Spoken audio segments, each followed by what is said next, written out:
হযরত মূসা আলাইহিস সালাম একবার বনী ইসরাইলের সামনে ভাষণ দিচ্ছিলেন। এমন সময় একজন লোক বলে উঠল, হে আল্লাহর নবী মূসা, আপনি এত সুন্দর জ্ঞানপূর্ণ মনোমুগ্ধকর হৃদয়গ্রাহী কথা বলছেন, আপনার কথা শুনে তো আমাদের মন প্রাণ ভরে যাচ্ছে। আচ্ছা, আপনার চাইতেও জ্ঞানী মানুষ কি এই পৃথিবীতে আছে?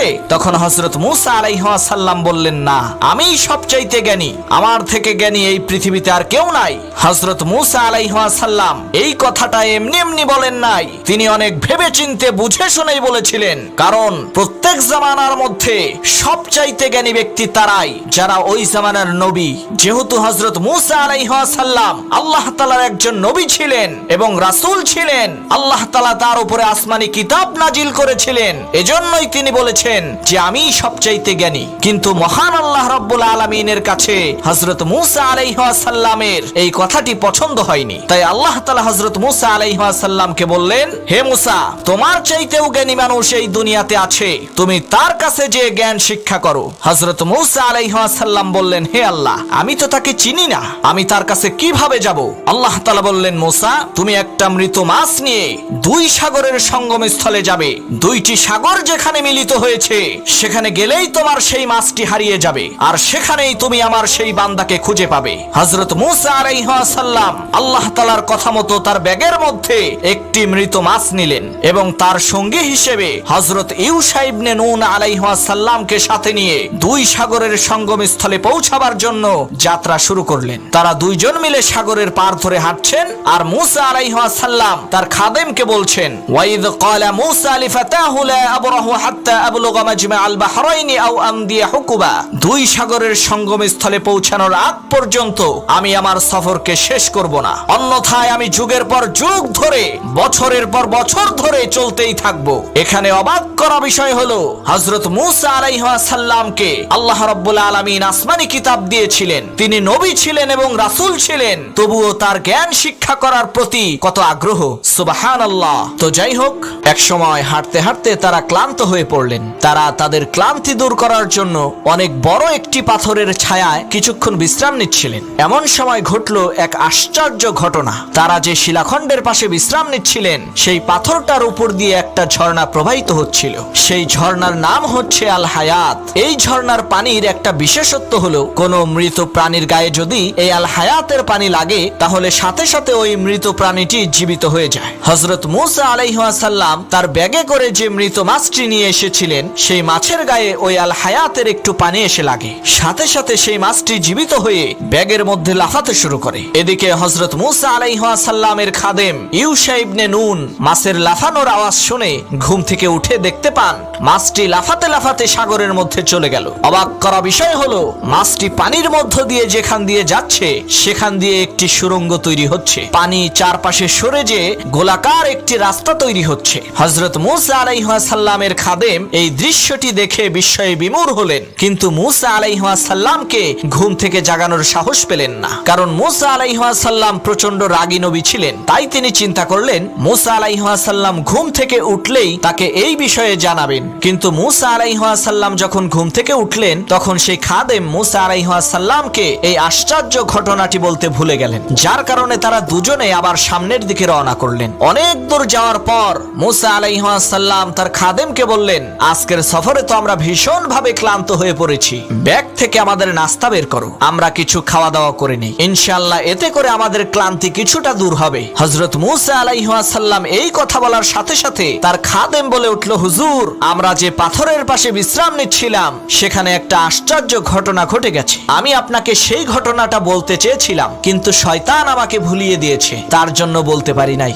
দয়া করে আপনি আমাকে ক্ষমা করবেন। মূসা আলাইহিস সালাম বললেন, কি ঘটনা ঘটেছে? তখন খাদেম বললেন, হুজুর, আমরা যখন ওই শিলাখণ্ডের পাশে ঘুমিয়েছিলাম, তখন আমাদের ব্যাগে থাকা সেই মৃত মাছটি জীবিত হয়ে আশ্চর্যজনক ভাবে লাফাতে লাফাতে সাগরের মধ্যে সুড়ঙ্গ তৈরি করে চলে গেছে। হযরত মূসা আলাইহিস সালাম তখন বললেন, আরে আমরা তো ওই জিনিসটার খোঁজেই ঘর থেকে বের হয়েছি, তুমি আমাকে এই কথাটা আগে বলবা না? তখন তারা দুজন তাদের পদচিহ্ন অনুসরণ করে আবার সেই শিলাখণ্ডের কাছে চলে আসলো। তারা সেখানে এসেই দেখতে পেলেন একজন লোক চাদর মুড়ি দিয়ে বসে আছে, আর তিনি হচ্ছেন হযরত খিজির আলাইহিস সালাম, যাকে মহান আল্লাহ রাব্বুল আলামিন তার নিজের পক্ষ থেকে কিছু বিশেষ জ্ঞান দান করেছিলেন। হযরত মূসা আলাইহিস আলাইহিসসালাম হযরত খিজির আলাইহিসসালামকে সালাম দিলেন। খিজির আলাইহিসসালাম বললেন, আমার এই ভূখণ্ডে শরীয়তের সালাম আসলো কোন জায়গা থেকে? তখন মূসা আলাইহিসসালাম বললেন, হুজুর আমি মূসা। খিজির আলাইহিসসালাম বললেন, কোন মূসা? বনি ইসরাইলের মূসা নাকি? তখন হযরত মূসা আলাইহিসসালাম বললেন, হ্যাঁ আমি বনি ইসরাইলের মূসা। খিজির আলাইহিসসালাম বললেন, আপনি আমার কাছে কি মনে করে এসেছেন? তখন মূসা আলাইহিসসালাম বললেন, হুজুর মহান আল্লাহ রাব্বুল আলামিন আপনাকে যে বিশেষ জ্ঞান দান করেছেন, আপনি কি দয়া করে আমাকে সেই অফুরন্ত জ্ঞান থেকে কিছু শিখাবেন? তখন খিজির আলাইহিসসালাম বললেন, হে মূসা আমি তো আপনাকে শিখাতে পারবো, কিন্তু আপনি শিখতে পারবেন না। তার কারণ হলো মহান আল্লাহ রাব্বুল আলামিন আপনাকে দিয়েছেন এক ধরনের জ্ঞান আর আমাকে দিয়েছেন আরেক ধরনের জ্ঞান, যার কারণে আমি যদি কোনো ভালো কাজও করি আপনার মনে হবে আমি খারাপ কাজ করছি। আপনি আমার সাথে থেকে ধৈর্য ধারণ করতে পারবেন না। আর যেই বিষয়ে আপনার কোনো ধরনের কোনো জ্ঞান নেই সেই বিষয়ে আপনি কিভাবে ধৈর্য ধারণ করবেন? তখন মূসা আলাইহিসসালাম বললেন, ক্বালা সাতাজিদুনি ইনশাআল্লাহু সাবিরান ওয়া লা আসি লাকা আমরা। হুজুর ইনশাআল্লাহ আপনি আমাকে সবরকারী হিসেবেই পাবেন এবং কোনো ব্যাপারেই আমি আপনার হুকুম অমান্য করব না। আপনি যা বলবেন আমি তাই শুনবো। তখন খিজির আলাইহিসসালাম বললেন, ক্বালা ফাইন ইত্তাবা'তানি ফালা তাসআলনি আন শাইইন হাত্তা উহদিস লাকা মিনহু যিকরা। হে মূসা আমি ভালো মন্দ যাই করি না কেন আপনি আমাকে কোনো ধরনের কোনো প্রশ্ন করতে পারবেন না। এই শর্ত যদি আপনি মেনে নেন তাহলেই শুধুমাত্র আপনি আমার সাথে আসতে পারবেন। হযরত মূসা আলাইহিসসালাম বললেন, মঞ্জুর, আপনার শর্ত আমি মেনে নিলাম। এরপর হযরত মূসা আলাইহিসসালাম এবং খিজির আলাইহিসসালাম এই দুইজন মিলে সাগরের পার ধরে সামনের দিকে চলতে থাকলেন। তারা হঠাৎ একটা নৌকা দেখতে পেয়ে সেই নৌকার কাছে যে নৌকার মাঝিদেরকে বললেন, ভাই আমরা মুসাফির মানুষ, আমাদের কাছে টাকা পয়সা নাই, আপনারা কি দয়া করে আমাদেরকে এই সাগরটা পার করে দেবেন? তখন সেই মাঝিদের মধ্য থেকে একজন মাঝি হযরত খিজির আলাইহিসসালামকে চিনে ফেললেন এবং বললেন, হুজুর আপনারা দুজনেই নৌকায় উঠেন, কোনো সমস্যা নাই, আপনাদেরকে আমরা বিনামূল্যেই সাগর পার করে দেব। তখন হযরত খিজির আলাইহিসসালাম এবং মূসা আলাইহিসসালাম সেই নৌকায় উঠে বসলেন। নৌকাটা যখন চলতে চলতে তাদের কাঙ্ক্ষিত স্থানে পৌঁছে গেল, আর একটু পরেই নৌকাটি উপকূলে ফিরবে, এমন সময় হযরত খিজির আলাইহিসসালাম আস্তে করে গোপনে নৌকার উপরের তলা থেকে নিচের তলায় যে শক্ত একটি বস্তু দিয়ে আঘাত করে নৌকার একটি তক্তা ভেঙে ফেললেন। এর ফলে নৌকার মধ্যে পানি উঠতে শুরু করলো। এই দৃশ্য দেখে হযরত মূসা আলাইহিসসালাম বলে উঠলেন, লাকাদ জি'তা শাইআন ইমরা। হে খিজির আলাইহিসসালাম আপনি কি এই নৌকার সমস্ত আরোহীদেরকে ডুবিয়ে মারতে চান? আপনি জঘন্যতম একটা কাজ করেছেন। এই নৌকার মাঝিরা আমাদেরকে বিনা পয়সায় সাগর পার করে দিল, তাদেরকে ধন্যবাদ দেওয়ার বদলে, তাদের শুকরিয়া আদায় করার বদলে আপনি তাদের নৌকা ছিদ্র করে সর্বনাশ করলেন। আসলেও আপনি একটি গর্হিত কাজ করে ফেলেছেন। তখন খিজির আলাইহিসসালাম বললেন, ক্বালা আলাম আকুল ইন্নাকা লান তাসতাতিআ মাইয়া সাবরা। হে মূসা আমি না তোমাকে আগেই বলেছিলাম তুমি আমার সাথে সবর করতে পারবে না, কারণ আমার যে জ্ঞান আছে তোমার সেই জ্ঞান নাই, আবার তোমার যে জ্ঞান আছে সেই জ্ঞান আমার নাই। তখন মূসা আলাইহিসসালাম খিজির আলাইহিসসালামকে বললেন, ক্বালা লা তুআখিযনি বিমা নাসিত ওয়া লা তুরহিকনি মিন আমরি উসরা। হুজুর ভুল চুকের জন্য আমাকে পাকড়াও করবেন না, আমার ব্যাপারে আপনি কঠোর নীতি অবলম্বন করবেন না, মেহেরবানি করে আমাকে ক্ষমা করে দিন। হযরত খিজির আলাইহিসসালাম ক্ষমা করে দিলেন। এরপর তারা নৌকা থেকে নেমে সামনের দিকে আবার রওনা করলেন। তারা দেখতে পেলেন মাঠের মধ্যে অনেকগুলো ছেলে মেয়েরা খেলাধুলা করছে। সেই ছেলে মেয়েদের মধ্য থেকে একজন ছেলে দেখতে খুবই সুন্দর, অন্য সবার চাইতে সেই ছেলেটি সুদর্শন এবং অত্যন্ত বুদ্ধিমান। হযরত খিজির আলাইহিসসালাম সেই সুন্দর বালকটির কাছে যে সেই বালকটিকে ঘাড় মটকে হত্যা করলেন। এই দৃশ্য দেখা মাত্রই হযরত মূসা আলাইহিসসালাম বলল, লাকাদ জি'তা শাইআন নুকরা। আপনি জঘন্যতম একটা কাজ করেছেন। এই নিষ্পাপ মাসুম বেগুনা বাচ্চাটাকে আপনি কেন হত্যা করলেন? সে কি কোনো অপরাধ করেছিল? তার কি কোনো দোষ ছিল?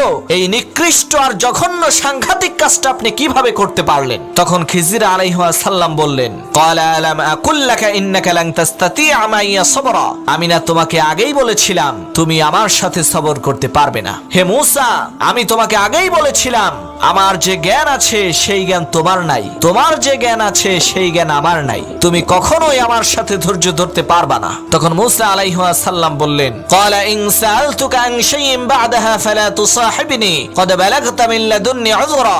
হুজুর, আমাকে ক্ষমা করে দিন, আমি যদি এরপরে আর কখনো আপনাকে কোনো প্রশ্ন করি তাহলে আপনি আমাকে আর আপনার সাথে রাখেন না, এইটাই আমার শেষ সুযোগ, দয়া করে আমাকে ক্ষমা করবেন। হযরত খিজির আলাইহিস সালাম মূসা আলাইহিস সালামের এই কথা মেনে নিলেন এবং তারা আবার সামনের দিকে যাত্রা শুরু করলেন এবং চলতে চলতে তাদের দুজনেরই খুবই খিদে পেল। তারা কিছু খাবার খাওয়ার জন্য একটি জনপদের মধ্যে প্রবেশ করলেন এবং সেই গ্রামের মানুষদের কাছে খাবার চাইলেন। কিন্তু আশ্চর্যের বিষয় হলো, ওই গ্রামে শত শত মানুষ থাকা সত্ত্বেও একটা মানুষও তাদেরকে খাবার তো দূরের কথা, এক গ্লাস পানি দিতেও রাজি হলো না। কি আর করার, তারা খাবার না পেয়ে পেটের ক্ষুধা পেটে নিয়েই সেই গ্রাম থেকে বের হচ্ছিলেন। এমন সময় তারা দেখতে পেলেন একটি দেয়াল ভেঙে পড়ার উপক্রম হয়েছে।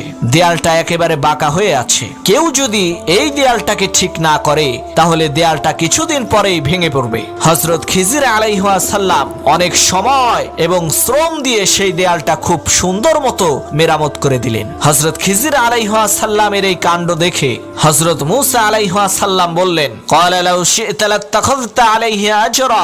হুজুর, আপনি চাইলে তো এই কাজের জন্য পারিশ্রমিক নিতে পারতেন। এটা এমন একটা কৃপণ সম্প্রদায় যাদের কাছে আমরা খাবার চেয়েছিলাম, কিন্তু এই জনপদের একজন মানুষও আমাদেরকে খাবার দিতে রাজি হলো না। তাহলে কোন ধরনের কোনো পারিশ্রমিক ছাড়া, কোনো টাকা পয়সা ছাড়া কি কারণে আপনি এই জালিম সম্প্রদায়ের এই ভাঙা দেয়াল ঠিক করে দিলেন? এই দেয়ালটা ঠিক করার কি প্রয়োজন ছিল? তখন খিজির আলাইহিস সালাম বললেন, ক্বালা হাযা ফিরাকু বাইনি ওয়া বাইনিকা সাউনাব্বিউকা বিতা'বিলি মা লাম তাসতাতি আলাইহি সাবরা। হে মূসা, এখন থেকে তোমার রাস্তা আর আমার রাস্তা আলাদা হয়ে গেল, কারণ আমি তোমাকে যে শর্ত দিয়েছিলাম তুমি তোমার শর্ত ভঙ্গ করেছো। এখন আমি তোমাকে সেই ঘটে যাওয়া তিনটি ঘটনার ব্যাখ্যা বলে দেব, যেই ঘটনাগুলোর উপরে তুমি ধৈর্য ধারণ করতে পারো নাই। প্রথম ঘটনাটির ব্যাখ্যা হলো, আমি যে নৌকাটিকে ছিদ্র করেছিলাম সেই নৌকাটি হলো কয়েকজন গরিব অসহায় লোকের নৌকা। তারা এই নৌকার উপার্জন দিয়েই জীবিকা নির্বাহ করে,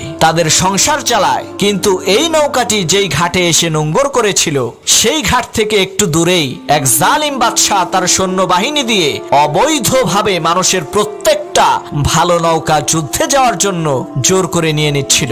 এই কারণে আমি সেই নৌকাটিকে ছিদ্র করে দিয়েছিলাম যাতে নৌকাটি ডুবে যায়, আর সেই জালেম বাদশার সৈন্যরা এসে যাতে নৌকার দোষ ত্রুটি দেখে নৌকাটি না নিয়ে ফেলে রেখে চলে যায়, আর কিছুদিন পরে এই নৌকাটিকে মেরামত করে আবার যাতে সেই গরিব অসহায় লোকেরা নৌকা দিয়ে উপার্জন করে তাদের জীবিকা নির্বাহ করতে পারে। এটাই ছিল আমি যে সেই নৌকা ছিদ্র করেছিলাম তার ব্যাখ্যা। আর যেই বাচ্চাটিকে আমি হত্যা করেছিলাম তার মা বাবা ছিল খুবই ভালো মানুষ, নেককার, পরহেজগার, আল্লাহওয়ালা, খোদাভীরু মানুষ। কিন্তু মহান আল্লাহ রাব্বুল আলামিন আমাকে জানিয়ে দিয়েছেন যে এই বাচ্চা ভবিষ্যতে নমরুদ আর ফিরাউনের মতো পৃথিবী বিখ্যাত কাফের হবে, আল্লাহ তাআলার সাথে নাফরমানি করবে, মা বাবার সাথে নাফরমানি করবে, তার জান্নাতি মা বাবাকে জাহান্নামে নিয়ে যাবে। এ কারণে মহান আল্লাহ রাব্বুল আলামিন আমাকে হুকুম দিয়েছেন যে এই বাচ্চাকে তুমি হত্যা করো। এই বাচ্চার বদলতে আমি আল্লাহ ওই বাচ্চার মা বাবাকে ওর চাইতে অনেক জ্ঞানবান, অনেক সুন্দর আর অনেক সুদর্শন নেককার সন্তান দান করব। মূসা, তুমি কি মনে করেছো আমি এই সব কাজ নিজের ইচ্ছাই করেছি? কখনোই না। এই সমস্ত কাজ আমি মহান আল্লাহ রাব্বুল আলামিনের ইচ্ছায় করেছি, আল্লাহ তাআলার হুকুমে করেছি।